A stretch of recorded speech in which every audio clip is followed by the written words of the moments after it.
Hey, I'm Adam Countryman, and this is the Countryman Sessions, a podcast for artists inside and outside of ministry. You're listening to episode 8, Is This Your Binder? Featuring the one and only Kip Fox. All right, sing the song! Choo, choo, choose, countryman. Choo, choo, choosing for your countryman. Got a question? Just ask him. As long as you don't sass him. Choo, choo, choose, countryman.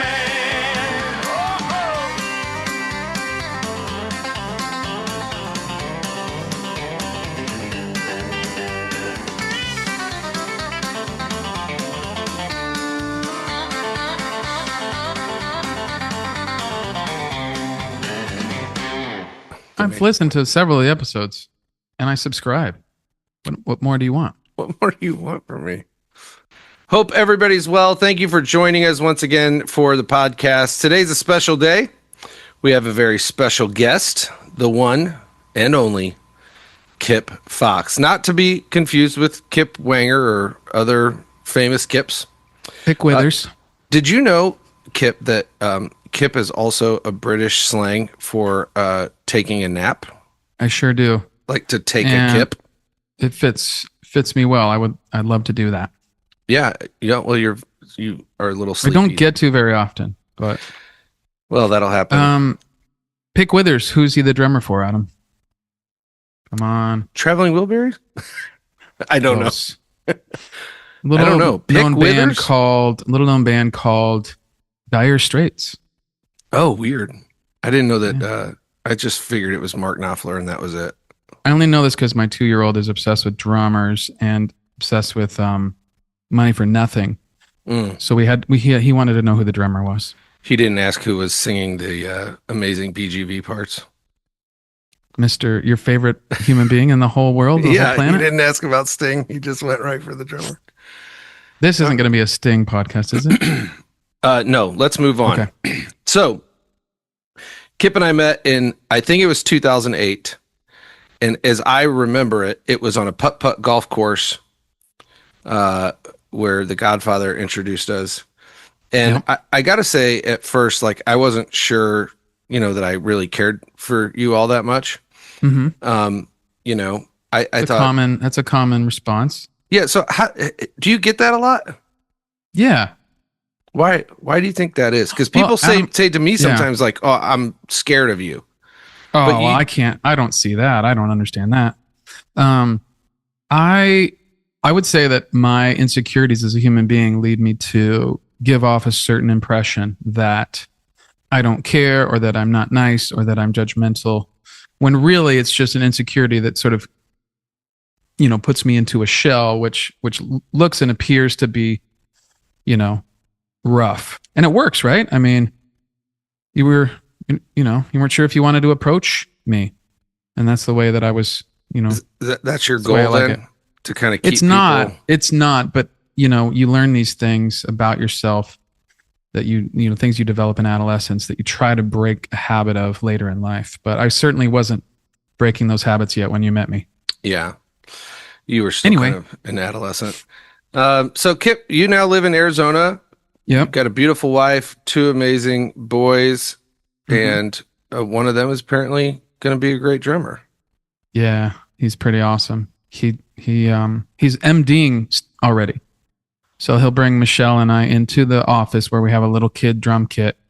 He'll point to her to sing the Sting intro of Money for Nothing. Then he does the drum part. Yeah. Does the whole intro, and then he points to me to play the badminton racket guitar intro, and he does it over and over again. So he wants to be an MD just like you, Adam. Yeah, well, that's why I'm here to inspire the youth of America, Yeah. So Just give them something, something attainable or something to avoid, depending on their perception. It's like, well, I don't want to end up like that. So I better change the way that I'm doing things. I used to stay at Kip's house when I'd go to Arizona until he had the second kid, and then that kid stole my room.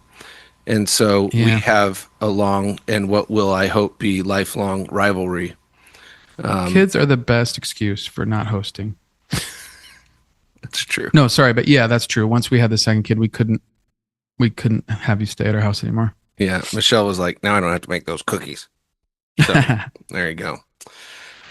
You have a really interesting, or what I think is interesting, story and upbringing. Your parents were musicians, and can you kind of tell our massive listenership that's multinational and especially those overseas who may not know you as well? Of course. Like tell us a little bit about your upbringing and your parents and kind of how you got into this music thing. Yeah, for sure. I grew up in a household that loved music, played music. My parents were elementary school teachers for a Lutheran school in Napa, California.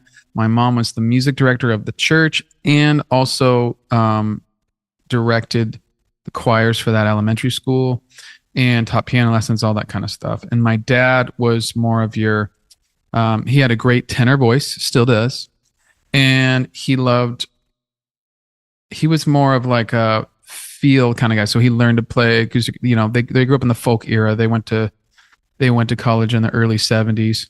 So they were, if you watch A Mighty Wind, the Christopher Guest movie, just imagine the trio there. And that's exactly how they were for me growing up. That's like watching my childhood. But my mom was more on the technical side, right? So she got a music degree. She sang in the choir. She read piano, all that stuff. And then my dad just played, Travis picking, strumming folk songs and sang. And so, again, grew up in the church, and then they had their own folk trio that would go around to churches in Northern California area, and we would sell their tapes, my brother and I, and do that whole thing. So tapes. I grew up with kind of this. I grew up with in a traditional church background where I got all the hymnody and all the classical music sort of stuff going on. But then my dad obviously loved folk music. He loved, fun bands, like he loved Hall & Oates, and he loved,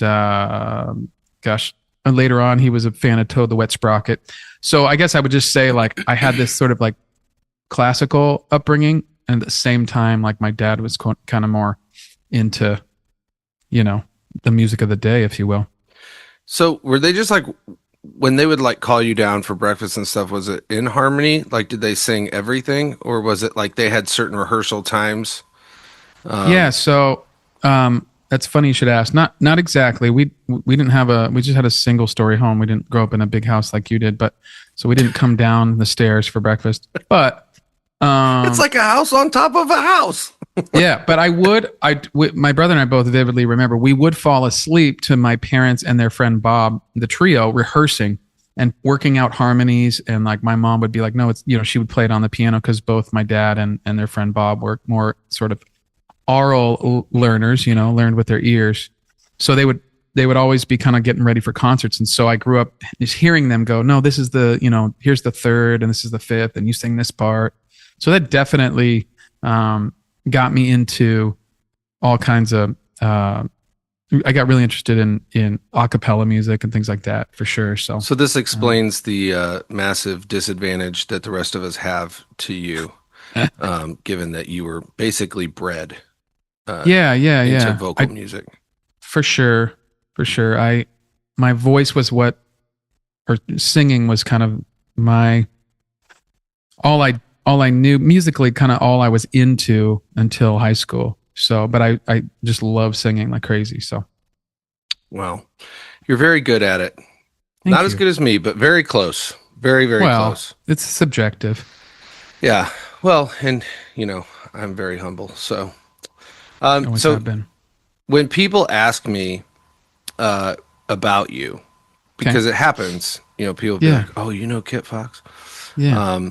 And I say, "You mean Chip Chops?" And then they're like, "No, I don't think that's his name." And I'm like, "Yeah, you're probably right." And then my kids wanted me to call you Kit Fox. Right. Apparently there is a fox character called a Kit Fox or something. Yeah. And yes, there is. You can find it at the zoo. Somebody sent me a video from the zoo the other day. The picture of Kit Fox. This is a science. But it's KIP. Yeah. It's KIPFOX.com. .com. Please don't forget the .com. So when people ask me about you, and they'll ask what you're like or something about you, and I always describe you in kind of the same way, and I just say he's a songwriter. Yeah. Okay. That's like the identifier that I think of you in my mind. Like, first, you're a great dude, you're a good friend, you're a husband, a father. But when we get to career stuff, I go, he's a songwriter. Yeah. That's like first. You're a great singer. You're a great guitar player. You play some piano. You can put a show together. But in my mind, the songwriting is the thing that kind of sets you apart from these other folks. And I know that you have done a lot of recording projects. You've been a worship leader in tons of different settings, concerts, events, and stuff around the country. And you head up the Songwriter Collective. So, I mean, you're really busy. For sure. And at different seasons maybe have been busier than others, and prolific. But I wanted to share with the listening audience one of my favorite Kip Fox stories. One of the things we like to do on this podcast is have a lot of fun, obviously. So sometimes already happening. It's already happening. It's already happening. So one of the things that I like to do is just to give people a little insight, right? Because people see you as a very calm person, and you are. You're very calm and collective. Okay. But this could be a great lesson, I think, for pastors or speakers of what not to do to a musician on the stage. So I had called Kip at some point, and I don't even really remember when this was. This might have been like 2012 or 2013. Yeah, something around there. And I was like, you should come out to this church that I'm at and guest lead worship. And so you came, which in and of itself was amazing that you would grace us like that, which we were so excited. I tweeted about it. And you came out, and back then we weren't using iPads and stuff. You were playing acoustic guitar, singing lead, so you're center stage, and there was a music stand there. And I said to you, when we're done, leave the music stand, because the pastor is going to come up and do the message after we're done, and he's going to use that music stand. So don't take the music stand with you when we clear off the stage. Just grab your mic stand or whatever. So this guy, you finished singing, and I don't remember what song it was, but I'm sure it was amazing. And he comes up and he says, "Man, that was so good." And we're walking off the side. So this is a pretty big stage, and we're walking off stage right to go back through the backstage area and then back out. And we're almost to that point when he says, "Man, that was so good. Wait, hey, Kip." And you were new. Like, a lot of people didn't know who you were. And you were like, "Yeah." And he goes, that was so great, man. Thanks for being here." And you were like, "Thanks." And then you kind of turned and kept walking, and he goes, "Oh, wait, Kip." And you're like, "Yeah." And he goes, "Is this your binder? Is this your binder right here?" He like took your binder of music off the stand and waved it in front of the church, like 1,400 people, and said, "Is this your binder?" And you had to slowly walk from the green room door, basically, back out onto the stage, take it, nod, and awkwardly laugh, and be like, yeah, okay, and then go back. Now, I think some of this is my fault. I didn't tell you to take the binder. No, it's not your fault. But any normal person would have just taken the binder and thrown it on the ground. Right? Or moved it or something. He made such a big deal about pointing out to you. And I just remember you walking into the green room and being like, "What the heck?" Like, it's like the most backhanded kind of slight thing. But I don't think he did it on purpose. But it was so awkward. And it was kind of passive aggressive. Yeah. I just loved that. Did you leave this here? Yeah. Oh, I think this is yours. I think you left this behind. Is this your binder? Yeah. Is this your binder? Do you remember, then we were joking about it, obviously, and it became a long running joke, which still is happening now. Do you remember starting to write a song Yeah. called "Is This Your Binder" when we were in the green room that day. I do. I think that, that was my way of processing through my feelings, So, that you guys were just kind of cracking up about, is this your binder? So I was just like, you know what? I'm going to turn this into a song. So I went for it. I thought it was just great to see you kind of, feel a little slighted, because I don't feel like it happens all that often. So I was like, sure. this is great. Well, I grew up being slighted quite a bit, so I didn't even notice.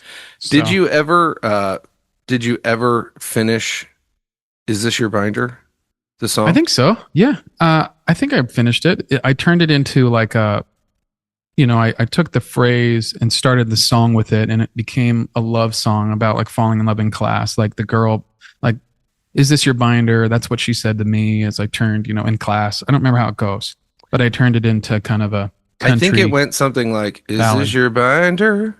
Yes. Was the first words that she said. Exactly. I sat behind her every day since second grade. There you go. Yeah, it was great. That's all I remember, though. Okay. That's more than I did, but I was going to finish the song. Like, I was going to write it, and then put it out as you. But I changed. I love that. Well, hey, we can always revisit it. Did you have any other takeaways from that day? No. I mean, I think, maybe, in lieu of the subject matter of your podcast, I honestly blame myself. So there you go.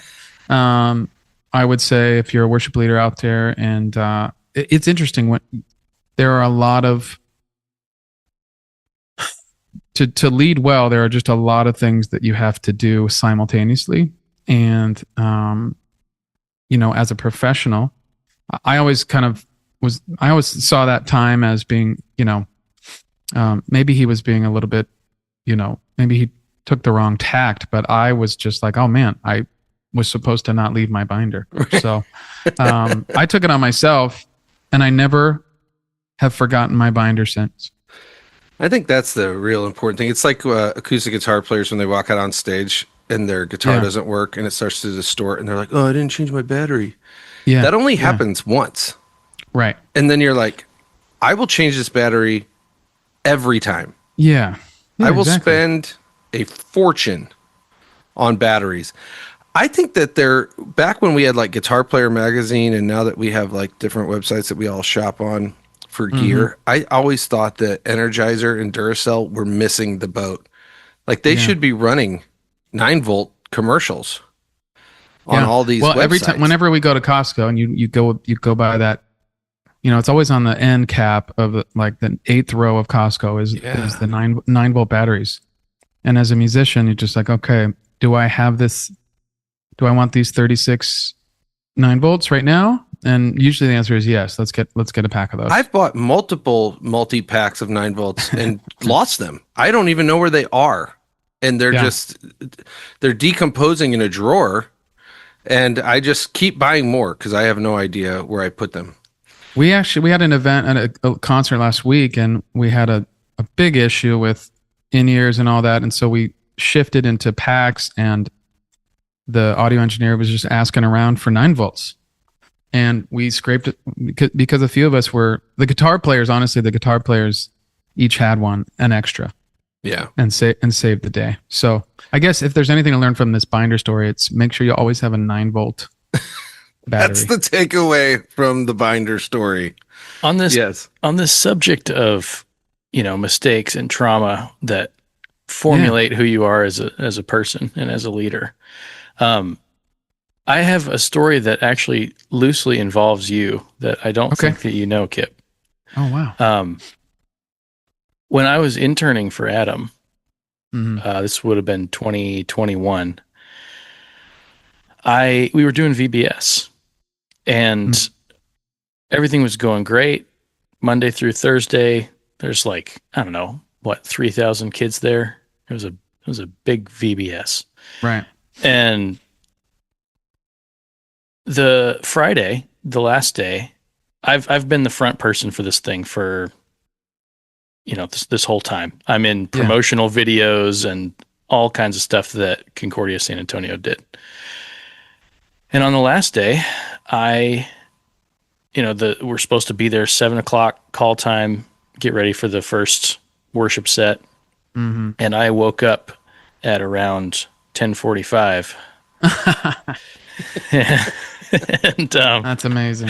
I was calling Adam over and over, trying to apologize, make things right. I hadn't known him that long. I'd probably only known him a month at that point, and he was not picking up on purpose. I would later find out to help me grow. The person that I could get a hold of in my anxiety was our godfather, who, for those that don't know, is the wonderful and amazing John Jordaning. That's right. And in order to comfort me in this time of tumult and strife, he shared with me a little bit of a story about you, I believe, when you were interning with him. Oh. And I'm wondering if you can verify and or tell us this story. It's not true, first of all. Oh, okay. I vaguely remember it. I have a few stories like that. When I left university, I went to I took a little detour, and then I ended up at Gloria Day in Houston with John Jordaning. And yeah, I didn't know what I was doing back then. I was super young and green, and this was, very few churches were doing contemporary music. So in the Lutheran churches. So all that to say, I was super green at how it all worked, but it's what I wanted to do. So when I ended up with John, I learned 1,000 things, but I definitely was late, or overslept a couple of times. A story that, if you don't mind, I'll move into with him is I remember we had a big outreach day, and it was 6 months into my internship, and John had taught me back then anyway. We didn't have, I think the technology was there with Finale and all that, but we were handwriting charts. So Jordaning would, he had his whole system with a ruler and staff paper and a pencil, and you would write out your chart, all that stuff. So he taught me all that stuff. And so he allowed me I was really excited about the classic hit, Stephen Curtis Chapman's For the Sake of the Call. One of the greatest rock songs of all time. But I was big into Stephen Curtis Chapman when I was younger. So it was hey, this is outreach day, For the Sake of the Call, go listen to it if you're interested. And so I charted out this whole song, and I was going to sing it. It was just going to be a big moment for me, this big day. I did it, and it was a professional band, so I was writing this chart for the band. And it might have been the same day that I overslept, but it's very possible. But I showed up, and we were rehearsing it. We had an hour beforehand, and it was kind of the first time he didn't check the chart after I'd done it, and I had absolutely just butchered the roadmap. And I think left out into 8 whole bars, and everything was all messed up. And I panicked, and John had to settle me down, and we had to last minute figure out why and where the chart was wrong and do all these changes and all this stuff. So which one of the many versions was correct? Yeah, exactly. So I'm sure I overslept a couple of times probably. Under John's leadership. Me about one on Easter. Oh, Easter morning. Okay. I'm too old to remember, but yeah. So I slept in Easter morning. That's great. Apparently. Well, how did the story end, Landon? How'd the story end? John said, Kip's doing this kind of thing for a living now. So if he can miss Easter morning, you can miss a day of VBS. I love that. It's not a big deal. Oh, I see. Love that. He was telling you to make you feel better. Yeah. Which was the opposite of what you were going for. Right. Which was what I did. That's so strange. Which was, shame. If Kip can sleep. Well, thanks for reminding me and telling the whole world that I slept in on Easter morning of my internship. That's good. We can edit that out if you really no, that's great. Prefer. If Kip can sleep in Easter morning, you can miss a day of VBS. Yeah. My favorite memory of that day was saying, well, if he's dead now, he'll still be dead later. Yep. When someone was like, well, did you call him? And I was like, no, I did not call him. What if he's dead? Well, he wouldn't answer the phone anyway. Anyway, so Kip, of all the things that you've done, and all the things you do, songwriting, performing, worship leading, aside from all the personal life stuff, but professionally, what is your most favorite? Like, what do you find the most fulfilling? Is it standing on the stage? Is it writing a song? Is it producing? Is it studio? Like, what's the thing that like you're like, man, I can't wait to do this? Oh, for sure, writing a song. There's a when I first got a cut, right? I first got somebody to release a song that I had written just as a songwriter. I would get the question like, "Is that hard for you to hear somebody else doing it, whatever?" And I was just like, "That is the coolest thing in the entire world. I wrote this song, and somebody else thinks it's so good that they're going to perform it." So that's really cool. And also, I've always had like, I'm not a natural. This might be a total shock to you, Adam. I'm not a natural performer. So like in certain contexts, I really get a lot of anxiety about performing. Now, when it comes to worship leadership, that's like a whole different mindset to me. And so I'm able to do that better. But even, I mean, in growing up, and I remember high school, college, I would stand like a stone to sing a song, and I'd be coached to like smile and, to perform in a sense. So it's just not a natural thing for me. Writing songs is just like a thrill. I mean, I love doing it as much as I can on my own. And then when I get to write with other writers, it's great. When I get to write with like really, really great writers, it's just like, this is so cool. So I love writing songs. Like you said in the beginning, I mean, I see myself as less a musician and more of a poet, if that makes sense. So, yeah. And that's how I learned music as well. I grew up, I was forced to take piano lessons from 3rd grade to 8th grade, right? And learn how to read music. And I barely learned anything because I would either not practice or I would secretly try to skip piano, not realizing at, age 11 that the teacher would tell my parents that I didn't come to lessons. Cause we had this lady, it's long. I won't get into it. But anyway, I'm not a like I think of you, Adam, as a musician, like an incredible musician, one of the best musicians I know. And you and I see like there's a lot of places where we meet, but we also see things kind of fundamentally differently at times. Whereas like you're a big, huge Sting fan, and I'm like, I prefer, I prefer the Jackson 5, no, which you would too. But I'm more of like I just feel things and I express myself poetically. And I learned musically, thanks to mentors like John Jordaning. And I remember Steve Young was a big factor for me, big part of teaching me like what professional musicianship is like. So I learned how to do that. And obviously vocally, I always cared about it. But the point being, I love songwriting and I see myself more as, again, like a writer than a musician. Yeah. Well, I still value that songwriter piece of it. And I think it's because I've never really found a niche as a songwriter. Like I've always loved hanging out with songwriters. And like, I remember the first time, introducing you to Dave Madden, who's one of my favorite songwriters as well. He's on that list for me. And the day I was able to like see the two of you in the same room to do music together, I was like, well, this is perfect for me. Yeah. Here's these two guys that I love. They're both great songwriters. They're both great musicians. And this is going to be an awesome day, right? Like there's so much creativity and innovation in that one room. For sure. I just remember being like, yes, finally. Took years, but eventually got the two of you together. Hey, we're going to take a short break, but when we come back, I want to know what your favorite song that you've ever written was. So, and it has to be one. You can't be like, oh, well, I kind of like this in meeting. Okay, don't do that. Just think of the one song. We'll be right back. Hey there, boys and girls. It's your main man, Lou again. Let me ask you, is your bass tone lacking?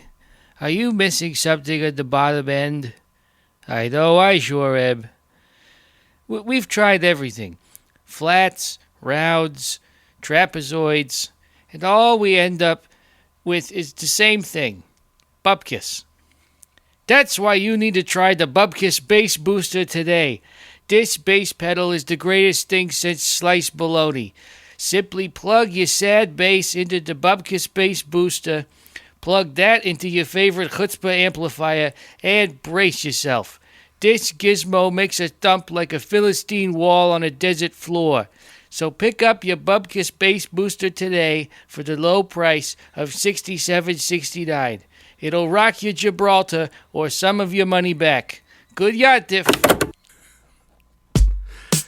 I think people used to make more money before they made us tip. Like, I feel like if you were tipping back, you would tip like a good amount. But now, everywhere you go, it's like, you want to round up? Oh, you want to do this? Oh, you want to do that? And my least favorite one is when you pull around or you walk up to the counter and like, I was just going to ask you a quick question here. We all know what the question is. The question is, how much do you want to give me?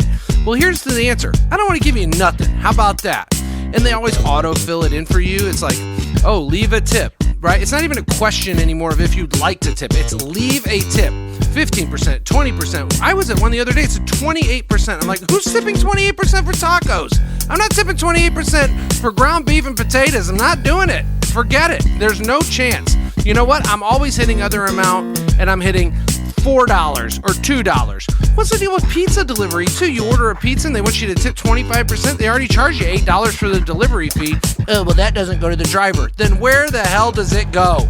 That's my question. If it's not going to the driver who's bringing me the pizza, then where's the tip going? And I don't like the roundup either. You want to round up for kids with no legs? I don't know.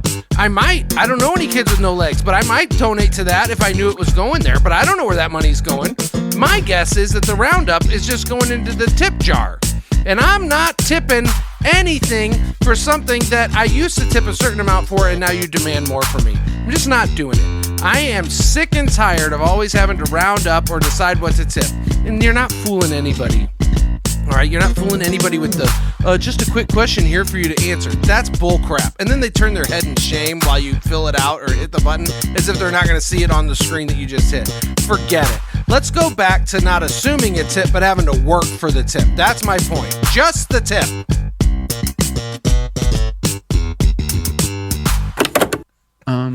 I wrote a song called Payway that I love.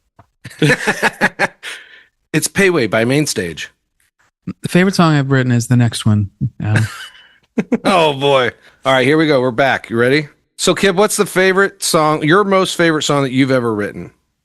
Okay, there's so many. First of all, I'll give you the real one, but the first song I wrote ever, sorry to go here, but it would have been my pick, but I'm going to go with another one. But my second pick would be a song called Why Don't Chicks Dig Me? And it was the first song I ever wrote with a friend of mine, Mike Terpstra. We wrote it in high school. And it was like, literally, it was like our first, maybe my first attempt, I don't know about him, to write a song. So it was called Why Don't Chicks Dig Me? And I'm going to play it for you right now. No, I'm just kidding. I would say that my favorite song it has to be a song called This Dust, which, not necessarily because I think it's the best song I've ever written, but it was kind of a seminal moment and a important time for me in my songwriting career journey. And This Dust is a song I wrote after attending a conference, a songwriting conference, and really sort of feeling convicted that I had not been pursuing that gift of songwriting in a consistent professional manner, and especially in serving the church with my songs. I had always I had been a worship leader, but always had sort of this side thing where I would get a band and I have a whole record of love songs and would go out mainstream music, you would call it, folk rock kind of stuff. But I'd never sort of combined my ministry work with my songwriting. And so at that time, this was about, 16 years ago, I decided I was going to write for my church. And the first song that I wrote and the first lines that I wrote were the bridge to This Dust, which is death is all around us, we are not afraid, written as a story, and empty is the grave. And those are that's the first real giant step I took towards writing purposefully for the church.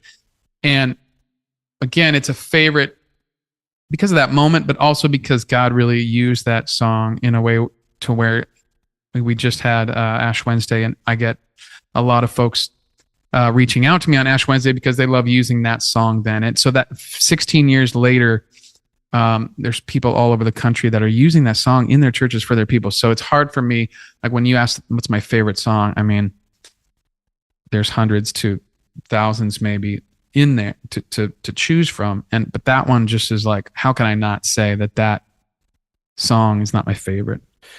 Do you find it difficult to reconcile the fact that at so many churches, Ash Wednesday, because of this dust, is now known as International Kip Fox Day, and that it might have stolen some of the glory from our Lord and Savior? I would say that I don't quite think it's international, but maybe a handful of people I know use that song. So I'm not too worried about it. I'm pretty sure we used it on Ash Wednesday. Okay. We just did it. And I wasn't going to because I had for like the previous 3 Ash Wednesdays. Yeah. But I was downloading graphics packs and I found one on Story Loop called This Dust that I ended up using. And I'm like, well, I have to do the song now. That's amazing. I feel like people are reluctantly doing it. Yeah, I've tried not to do it. And I've had pastors be like, well, we're going to do it, right? Like, I mean, obviously you haven't plugged in This Dust yet, but it's going to be in here, right? See, that even adds more to it being my favorite. Like if people are forcing you against your will, Adam, to do the song, it's definitely my favorite song. It's like the Silent Night of Ash Wednesday. Oh, that's a great, yes, that's perfect. That's a perfect way to put it. I mean, obviously when you first recorded it, it was a mistake because it should have been a 2-feel. And I know that that's something that you drastically overlooked in the original recording on the EP, also entitled This Dust. And I do remember hearing it for the first time being like, you did it wrong. And this may be back to what you were thinking or saying earlier, how we disagree sometimes. Yeah. On that. We do. But certainly I was right about I have a that. list of songs that I feel like you made a mistake on. If you want to go through that, is we do that now or? Well, we're going to do a list later. Okay. So yeah, don't get there quite yet. In 2023, you released a solo album, and it was called Right Time. Yeah. And in preparation for this, I listened through that album again this week, and just the writing is fantastic.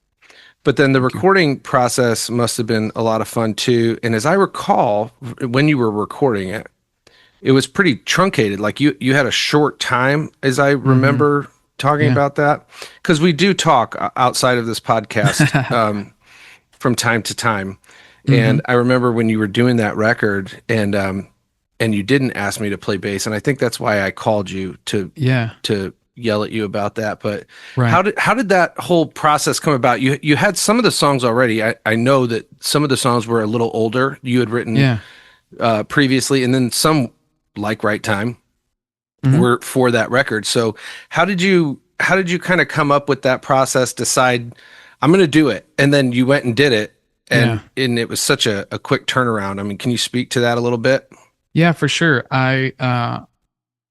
We had just, my wife Michelle and I just had our son Bo was, I think, like 3 at the time, and we hadn't, I think she might have been, we were working on baby number 2, Brooks, and it was kind of, that's the name Right Time kind of comes from that idea, and goes with the song obviously. But she had encouraged me and said, like, this would be like, you should do a whole album.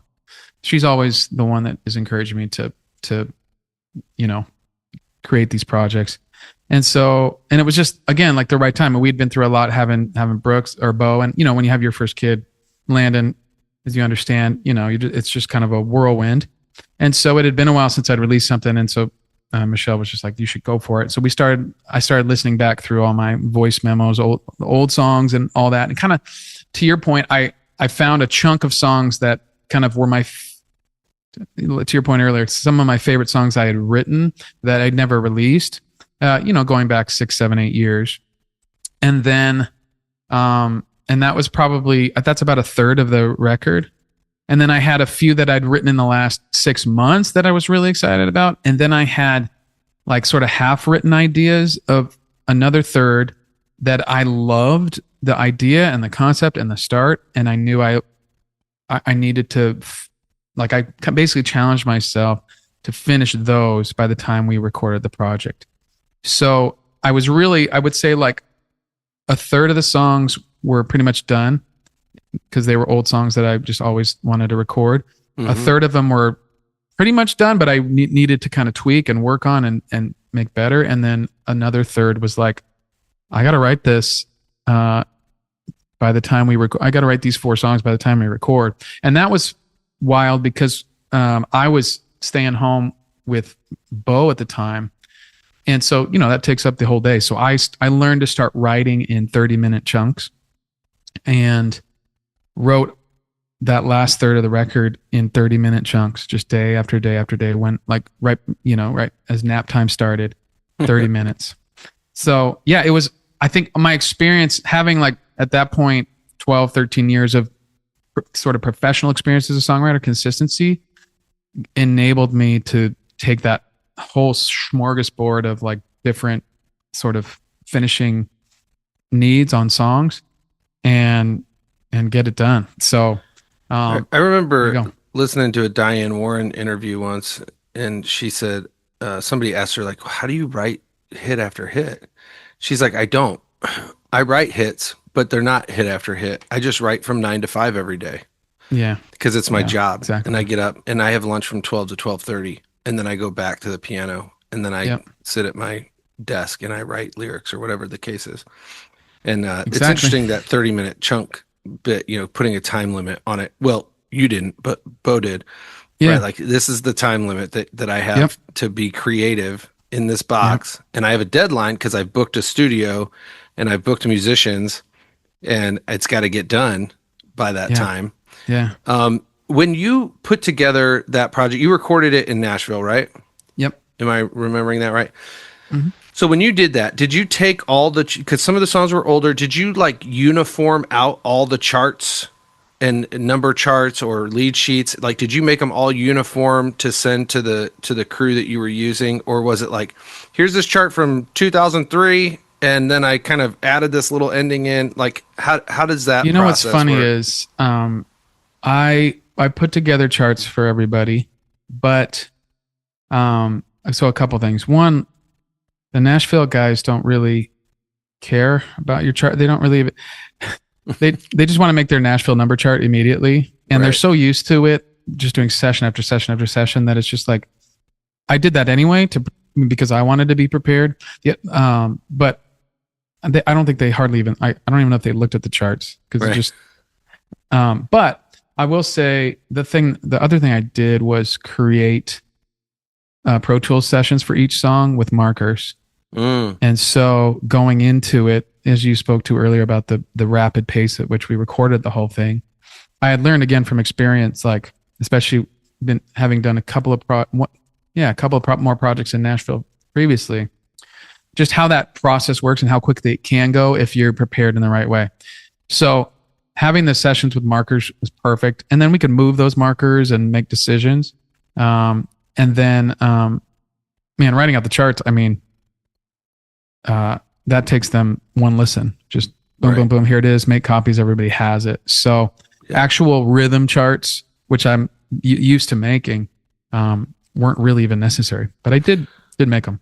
Well, and knowing that was the situation you were walking into, right, allows you to be more prepared. I think the session things is a brilliant idea, because I can't, anybody who does studio work knows that moment where the engineer's like, is this the chorus?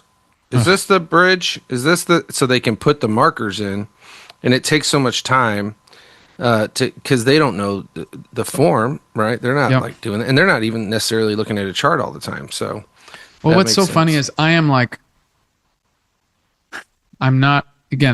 this like sort of flighty poet, ADHD kind of guy. So like I don't know tech very well at all. I know in Pro Tools, I know how to record me singing, and I know how to make a track with markers in it, and that's about it, But I know that like that is the thing that that makes the engine run smoothly. So I did a session once with a professional, a high-end studio with a professional engineer that had never used markers before. And I was like, wait, what? So we went through that whole thing of like, I said, just go to the chorus. And where is that? I was like, okay. Maybe you should use markers. And that, honestly, that experience led me to go, I'm making sessions from now on with markers. So yeah. Well, I love the Songwrite Time. I love the album. It's really great. If y'all want to go stream it, it'd be well worth your listen.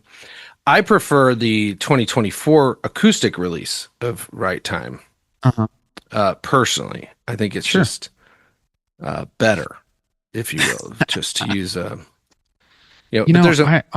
I always appreciate your opinions, and I just want to say that. I thank you for your restraint. Go listen to the acoustic version, please, by all means. Right Time Acoustic. And Nolan Burke played on that? Nolan Burke played on that. Yep.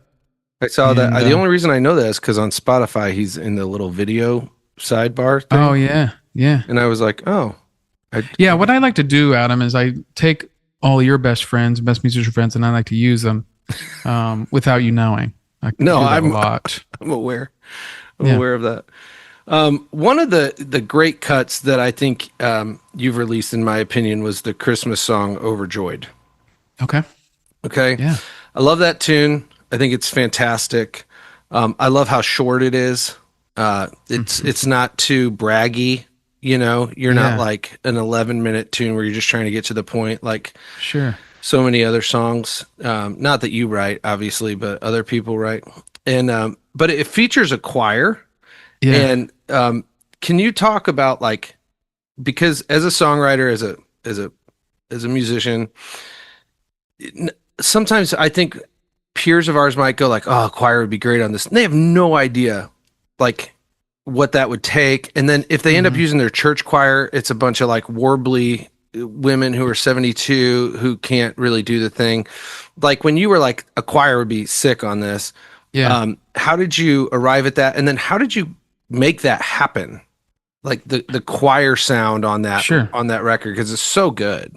Well, as I always do, I rely on other people who are really, really good at their job to make it happen. I want to hear a choir on every song. Part of that is it'll just automatically make it sound like your song's better than it is, number one. Number two, I grew up in mastering. Exactly. You're like, well, as a choir, it must be real. Exactly. No, but I grew up in choirs and loved choirs, and then I really got into gospel music and R&B and all that stuff. I mean, Sister Act 2 soundtrack was just like the combination of worlds there with like R&B and gospel and hip hop. Was that Lauryn Hill in Sister Act 2? Yes, that was before. That was like her takeoff point, as far as I remember it. That was before the Fugees and before her own solo career. Yeah. But anyway, so probably part of it is, honestly, it all comes down to Sister Act 2, I would say. But yeah, so I love gospel choir stuff, and so for that song, it just felt like, especially when you get to that chorus, like, gosh, we need an all-out choir. And so I this was the same crew that I used in 2023 in Nashville. A good friend of mine, Mark Lonsway, who's a vocalist and a longtime engineer in Nashville. He recruited a handful of just pro session singers, and I think it was 4 people, and maybe plus Mark, and those folks sang the parts, and then they sang them again, and then they sang them again, and they sang them again, and we stacked them, and so that's the choir.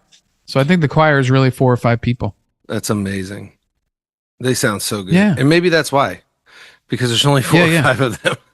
Yeah. So it's a little bit of studio stuff. So yeah, I mean, you certainly can contact like the best choir in town and figure out how to make that work. But there's so many incredible singers, and I mean, in most towns you can find them that do sessions, but especially in Nashville. So maybe not in Des Moines. Maybe not in Des Moines. Yeah. But for the Songwriting Initiative, we did get more. We got like a 12-person choir for a song called "Gone" that I did in Nashville. So I've done it a few different ways. But even that was 12. Yeah, that was 12. And so we're still not talking 30, 40 people. No, It's still a manageable number. Yes. Yeah. So you multiply that times the amount that you pay each person. But again, you can get the overjoyed choir effect with 4 or 5 people. Well, and I am great overjoyed engineer to learn that. Yeah. And it's not even Christmas. We know 4 or 5 people. We do. We could make that. Yeah. We can make that sound. Do it. Maybe even some gospel people. Yeah. Just as we look at that. I want to talk to you about what I believe was your first solo record and can't be found anywhere and has been scrubbed from the internet, called Astronaut. Okay. My second solo record. So there's one that's even worse. Oh, there's one that I didn't even know about. Yeah. What was that one called? It's called let me see. For those of you not watching. Here's Astronaut. Okay. And then it's called Can't Close My Eyes. Oh, Can't Close My Eyes. And he's holding 11 it up, tracks. ladies and gentlemen. And it's still shrink wrapped.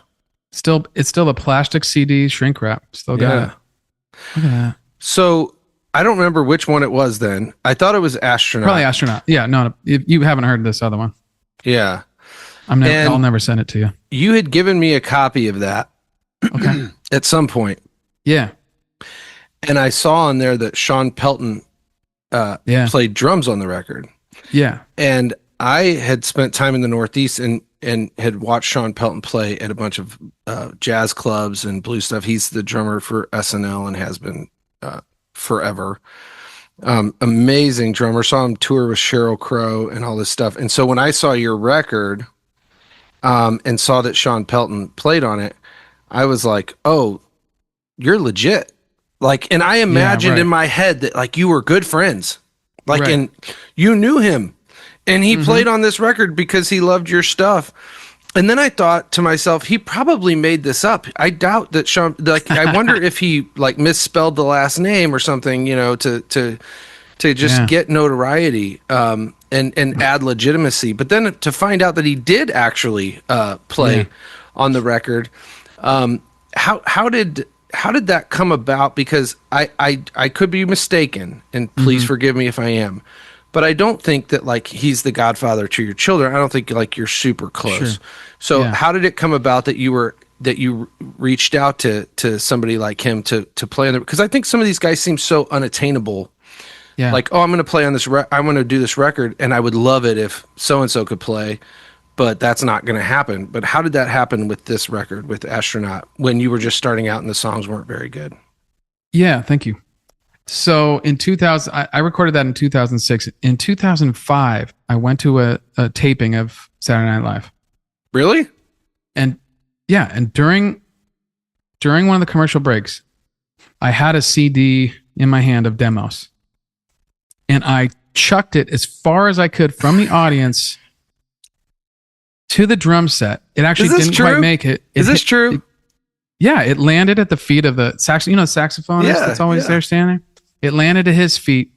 It picked it up and it said "For Sean" on it.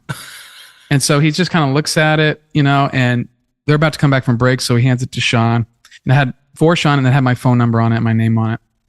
So I get this call. It was like 3 weeks later, and it's Sean's manager. And he said,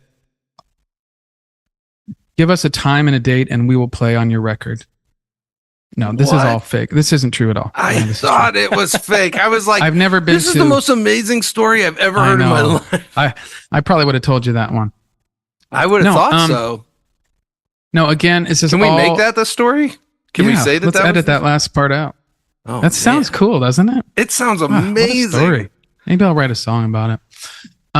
No, I didn't know Sean. I've never met Sean. This is another example of one of many examples of people that having great people around you that can do great things and want to help. And I've had so many people do that, including you, Adam, in my life. As again, just kind of a singer-songwriter guy. And so, Steve Young actually produced this record, and Steve was really, this was back in, again, 05, 06. I had approached Steve. I'd heard he had started producing things, and he lived in New Jersey at the time. And he really loved my stuff and offered to produce, and over the next couple of years really brought me out on a couple of projects to sing on, and really showed me just that whole world of recording. And as one of his sort of first major projects that he was doing, he wanted to see who he could get on this thing. So it's not as exciting of a story as me going to SNL and chucking a CD at the saxophone player.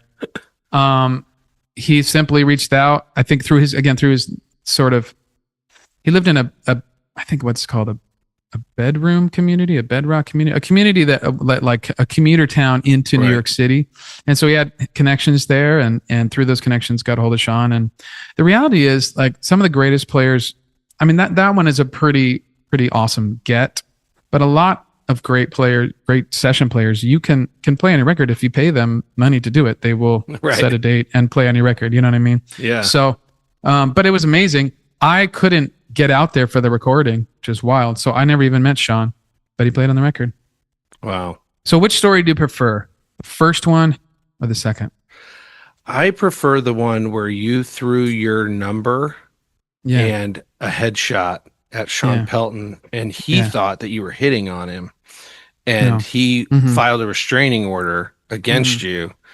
But through the process of the legalities, you met in the courtroom through a mediator that day and realized, oh, this was all a big misunderstanding, and you went and had brunch, and then he played on your record.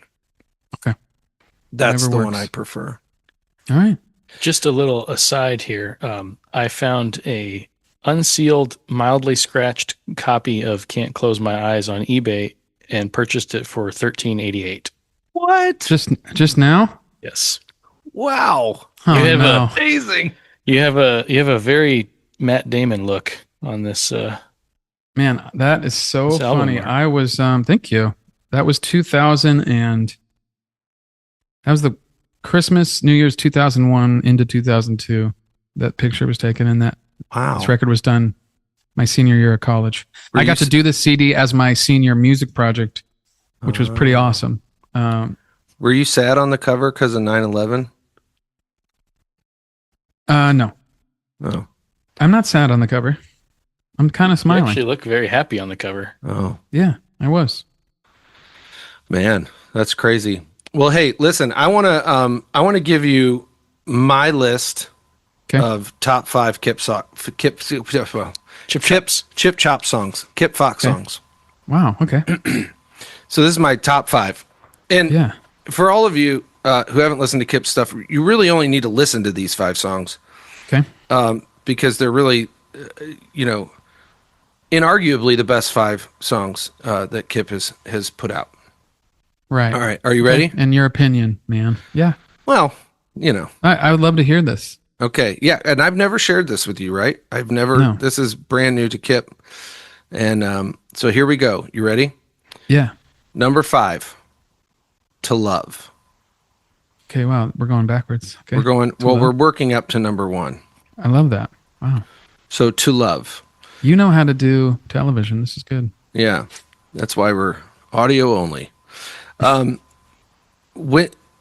Love is such a great song, and I often do it, as a communion tune or something like that. But like when you wrote that, like what was the process there? Just quickly, like when you came up with that idea, do you come up with titles first and then go, I'm going to write a song around that title?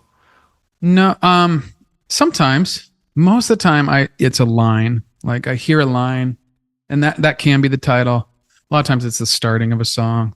But yeah, I guess more and more I do hear titles. Like I read something or I hear something and I go, oh, boom.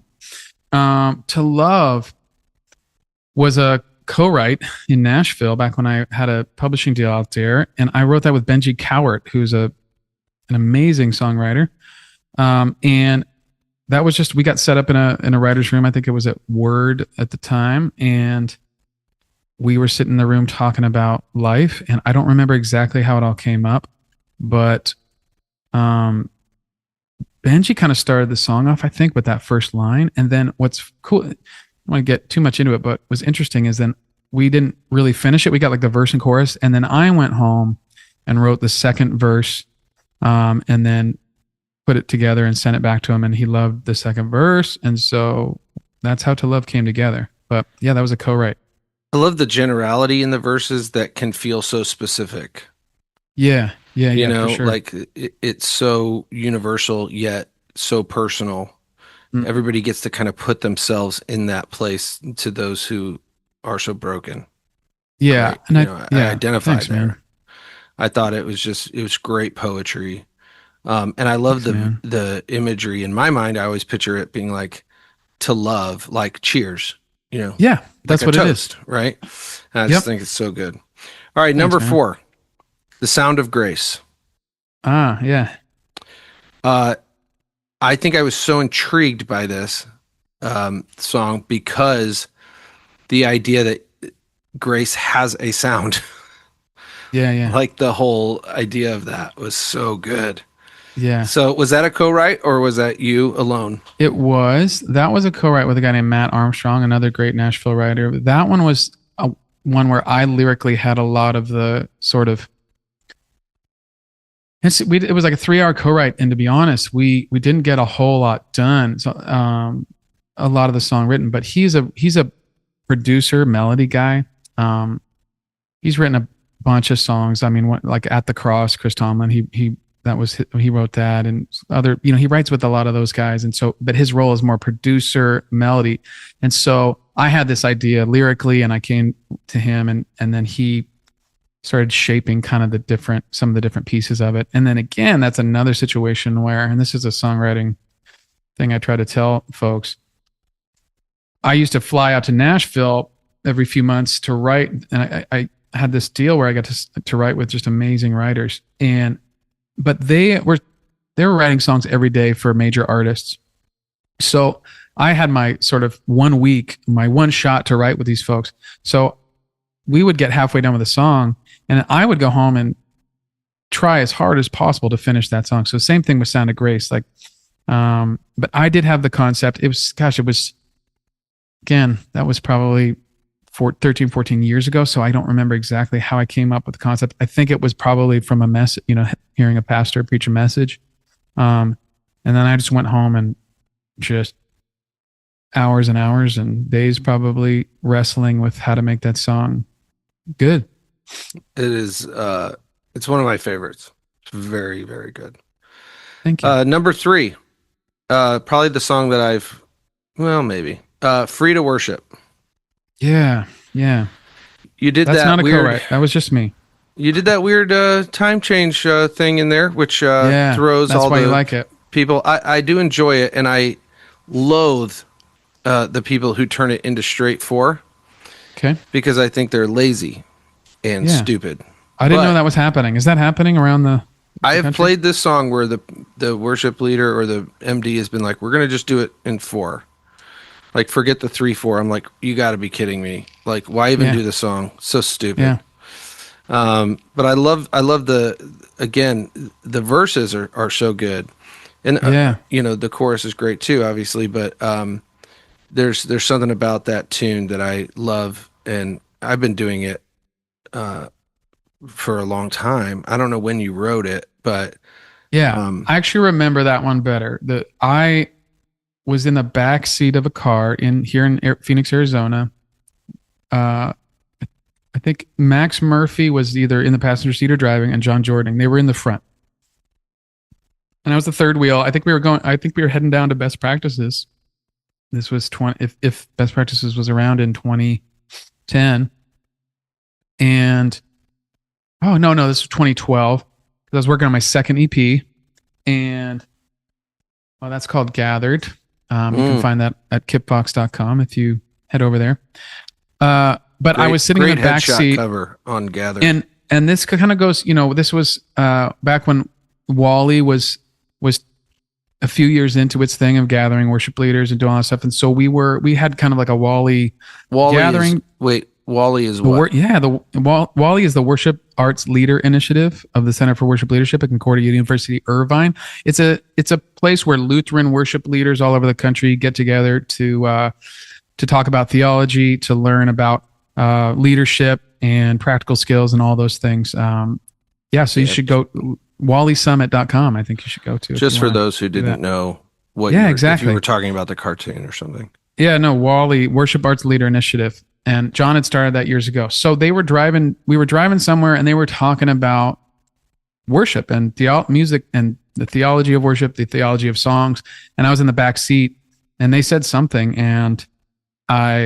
something about, it's not about the songs, something like that. We're not here to do this or that. And so, I wrote down the idea and actually originally that the first line was, "We are not here to sing these songs," something like that. The exact opposite of what the song says. It ended up being. And so, but the concept of what they were talking about was what had come through. And so when I went back to write it later and kind of work on it, I kind of immediately flipped it the other way. And it's a little bit of a tricky tune in that obviously the meter changes, and then it's pretty, there's some references that are, I think, a little more rich than what you might hear generally in worship songs today. But that's part of what I think led to its popularity in our church body, where people are looking for a little bit, a language that's a little bit richer, that's a little bit more hymn-like. And so that's kind of been, I think, what I've found over the years, people doing these songs in our church body, is that there's something about the way I write that kind of lands in that, the upbringing I had, which is like strongly Lutheran and very hymn rich. Yeah. Well, that's a great tune, and still do it to this day. Number 2. Okay, the number 2 best Kip Fox song is a co-write, and it's a song called "Can't Hold Me Back." Yeah. This song has become such a great tune for me to go to and listen to. And it's one of those tunes where, like, it just gives me, I don't know, there's something about the recording, there's something about the song itself, the way it's written, that brings comfort and kind of calming. And I love the imagery that's in it. The poetry is great.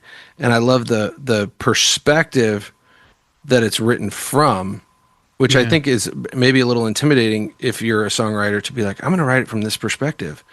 Yeah. I feel like that's a little bold, but correct me if I'm wrong. I think Sam Mazzell was a co-writer on this, and a bolder man may not exist. Very gentle, but very bold.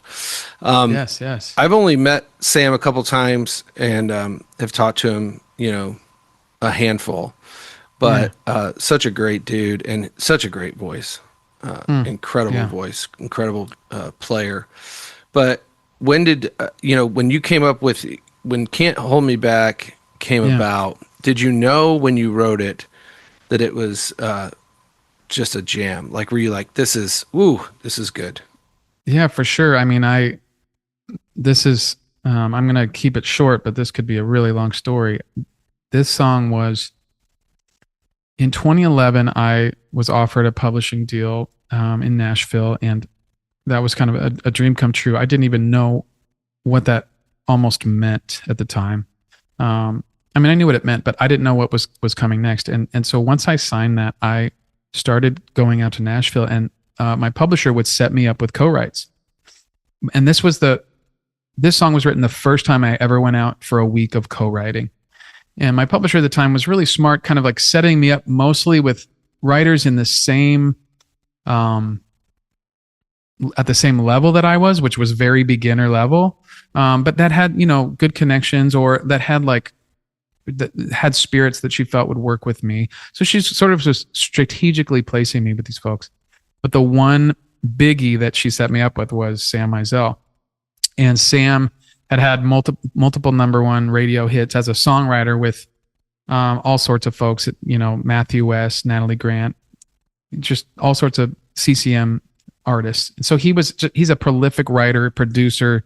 I mean, he's my favorite person to write songs with. But this is the first time I ever met him. So it was a long, funny story, but we ended up getting started on the write late. And I was so nervous, just so nervous, because it was just like, all my dreams have come true. And then I'm writing with this guy who has like #1 hits on the radio as a writer. And I'm just like, this is better than anything I ever imagined. Right. Like, how am I here? And so I am like shaking nervous. But he's the warmest guy, that's the nicest, the just most passionate dude. And so we got started like an hour and a half late. I feel like 2 hours late. I feel like we only had like an hour left. We hadn't even started. And I was just like, this was a waste. This was all a waste. Right. And I think we were talking about something and he just started in on the first line. And of course, whenever he sings, like he just has this voice, just like, I don't know, there's just like this character to it. There's so much passion and energy that comes from him. And so he started singing it, and then we just started rolling. Like I just, was typing, or I think I was typing stuff in, and then we got to the chorus, and he was like, give me the cross, give me the tomb. And I was like, give me 3 days and watch what I could do. And he's like, yeah, that. So we just go. We wrote the song in 30 minutes. And he's also a very experienced, highly gifted, skilled producer. So he was making a demo as we're writing it. So he made the demo on the spot. Again, we wrote it in 30 minutes. He like kind of had me. I think he sang it, and bounced that track, gave it to me. I left. I drove away. I'm driving back to my hotel.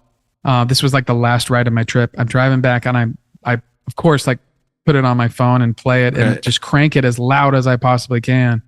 And I'm crying, because I'd never written anything that powerful and that cool. And I mean, a lot of it due to Sam, obviously. And then that song got cut by an artist named Wes Hampton, who I think still is in the Gaither vocal band. But Sam ended up doing a demo of it, all acoustic with mandolin. I remember that demo. And violin. And he sang all the stuff on it, which is honestly way cooler than the version I did. But anyway, that's the story of that song. And it happened so fast. I couldn't believe it. So that song is so great. It's so powerful. It might have been my #1 if my #1 wasn't my #1. Okay. So that was #2. #1 is for again, my opinion is Let Me Count the Ways. Okay. Now I get a lot of crap for Let Me Count the Ways because I did it so much in different contexts that it became kind of a running joke. Yeah.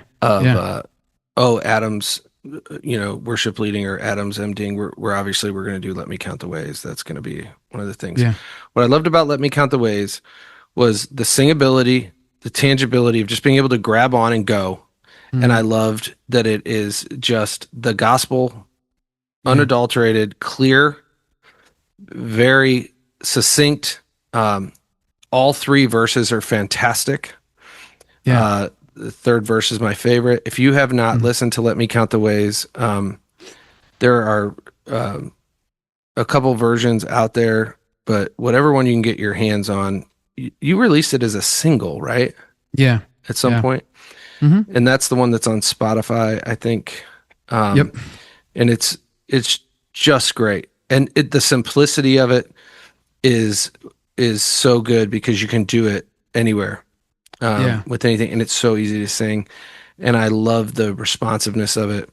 It's perfect. It's what I think of as like perfect music. It's great. There's no frills. There's no tricks. There's no, it's one of those tunes that I just think is so, so, so good. Thanks, and man. A lot of singers that I've done it with kind of make it their own thing, and it works. And I think it's a chameleon in that way. You can do it in these different contexts. Works on acoustic guitar, works on piano, solo, works on full band with a horn section, and the whole deal. And I absolutely love that song. Thanks, man. So let the haters hate, if that one's fun. A couple things. One, you were a big reason why that song even got out into the world. But it's cool. Like all these songs have kind of a different story. What I love about Let Me Count the Ways is that it was just a song I wrote one day of the many days, like you were talking about earlier. Like I went through a point in a season where I wrote 2 hours every morning, and that was just my routine. And so I was just every day writing a new song. And Let Me Count the Ways was just one of the songs I wrote one day. And a few months later, you had asked to come out to, maybe it was the first time. I don't know. Maybe this was the same day as this. Is this your binder? Just to really come full circle. But we were going to do some song, I think a song of mine. And then you in your perfect, very blunt way, just reached out to me a few days before the service. And we're like, this song doesn't really work. We're not going to do it. Do you have any other songs? And so I was, at the time I had, Let Me Count the Ways was, I think, I had written it a few weeks prior, maybe a couple months prior, but it had one of those songs where I just had been going, you asked. And so I went through my, all the songs I had written, because I was like, maybe I could do a new song.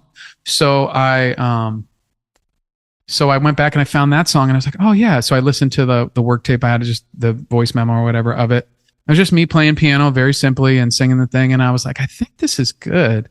So I sent it to you and you're like, oh yeah, this is really good. And then you were like, oh, would really swing this even more. And add some, because it was just like my piano vocal, in my typical, very mild mannered, how many times, Lord? And so you were like, man, I think we could do this. So we did it at River Point for the first time. Yeah. And, I'm sure that's why you saved this song for last, because you had so much to do with it.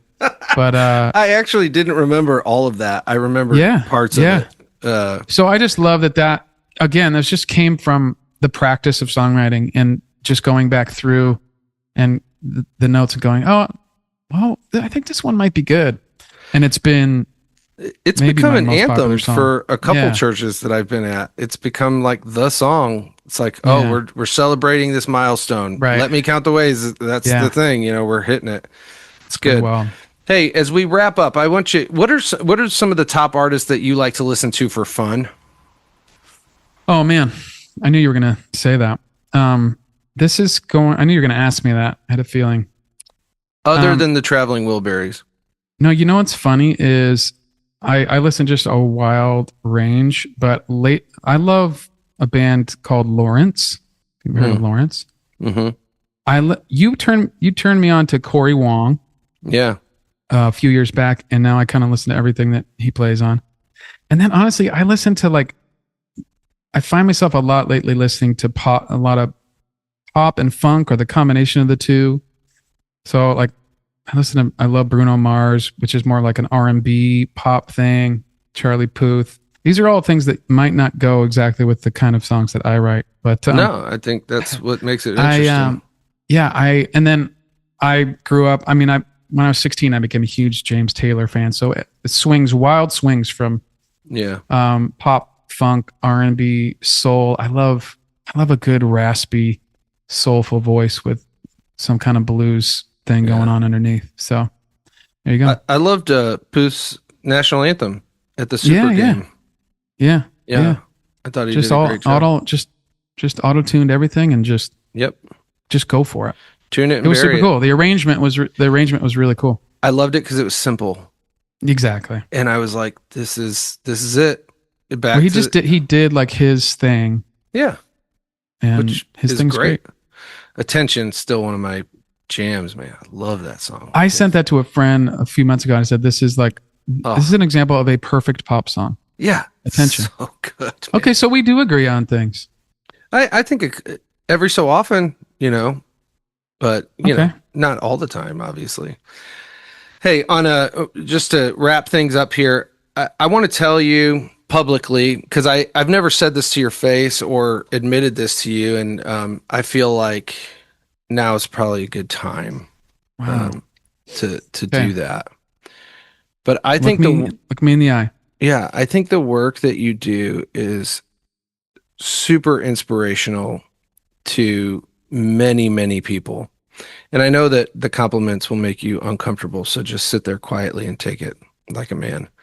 But I think the effect that it has on especially younger folks that are coming up, trying to figure this thing out, is super great. And I know that your life is a blessed one, and I know that you have experiences that not all these people will have. You have opportunities maybe that not everybody has, but the work that you've done matters, and the work that lies ahead, I'm really excited for to see what comes of that. Thank you. Making it possible and tangible for other people who think they want to do that to get involved and to do something working alongside you and other writers is also something you're really gifted at and very good at. On a personal note, I think leading by example as a husband and as a father, and making time to and prioritizing that ministry first is something that I think goes overlooked and is undersung.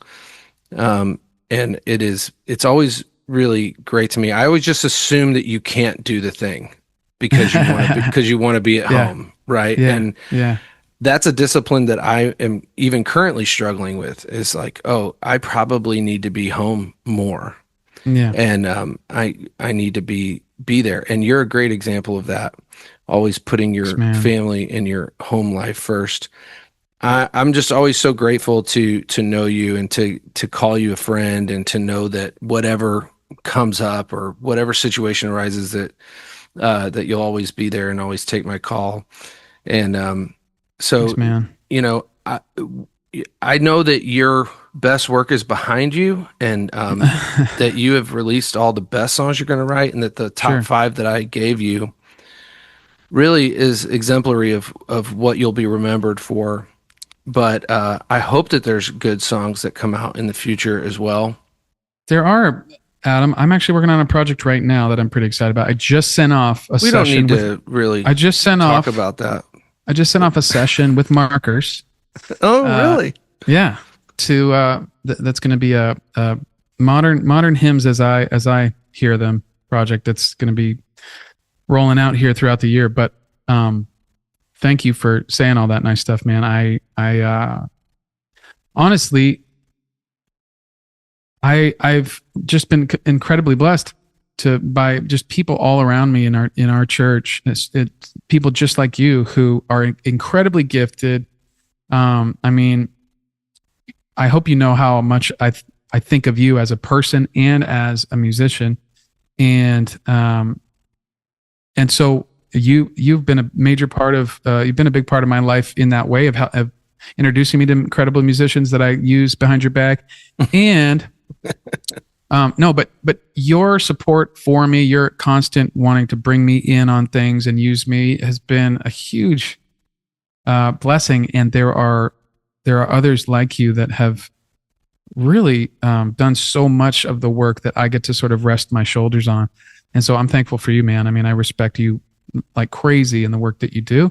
So I want you to know that. And yeah, I hope that, I always think that, as a songwriter, you always kind of, and probably you do this as a musician too, you look back and you know how much you've matured as a musician or as a songwriter. And so I'm excited about the songs I'm writing today and tomorrow. And I just want to keep passing it on. And not to get really pluggy, but I do want to say that the Songwriter Initiative is something that I, again, through the spurring of others that we created years back, and that is how I try to give back in a way that so many people gave to me over the last 40 years of my life. So if you are interested in learning about songwriting for the church, check out the songwriterinitiative.com. I just want to make sure to say that. But man, thank you for having me on this podcast. And there's probably a link to that on kipfox.com. There is. Yeah. If you go to kipfox.com, you'll see a Songwriter Initiative button right there. Kipfox.com is, every time I type a K in my goes right there thing, it just autofills it. It's like I love that. Go there all the time. Kipfox.com. Well, listen, man. We're Kip and I are gonna do a video date to Payway, so we got to get going because that's where we go. We love Payway. Dan noodles. This episode brought to you by Payway in an unofficial capacity, and also one that we will regret later. But make sure you follow the Countryman Session on all the socials, the Patreon page. We would love your support and extremely are appreciative of all the support that you can give. Tell a friend about the podcast. We need you to follow. We need you to like, smash buttons, 5-star reviews. If you'd write a little something, I think that helps the algos, and just in terms of the visibility of it. And if you want to contact us and tell us your favorite Kip Fox song or why you never do his songs, you can write us at thecountrymansessions@gmail.com. Kip, we'll have you back on and talk about all the embarrassing stories at another time. But thanks for being here, and give my love to your family. Likewise. All right. See you later. See you. See you at Payway. Choose countryman. Choosing for your countryman. Got a question? Just ask him. As long as you don't sass him.